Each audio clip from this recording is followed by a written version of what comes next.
কালীনাথের গায়ে পড়ছে, তখন কালীনাথ ওই বলছে যে আমি একবার পড়লো তোমার পা, আমি তাও সহ্য করে নিলাম। হ্যাঁ, এরকম 2বার 3বার যদি পড়ে তারপর আমি আর সহ্য করতে পারি না, তখন আমি কামড় করবো। তারপরে দংশন করলো, 3বার পা করলো, 3বার এবার দংশন করলো, চলে গেল। হ্যাঁ, শ্বশুর করে পদ্মফুলগুলো সব করলো, মানে কি লক্ষ্মীগড়কে নিচে সব পড়িয়ে যাচ্ছে, যে এসে ছবল মেরে চলে গেল, আর ফুলগুলো পড়লো সব। আর আজকে আমরা যখন পড়ছি তখন না তোমার মনে হয় কি ওই ঠাকুরঘরের সামনে দিয়ে শিশি আওয়াজ করে যাচ্ছে আর আসছে, যাচ্ছে আর আসছে। কালকে পুজো হবে, আনন্দ।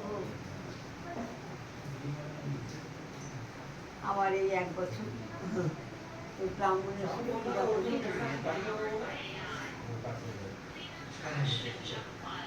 হ্যাঁ, না না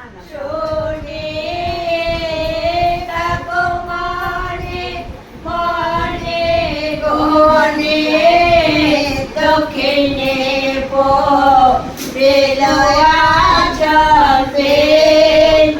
অচিলে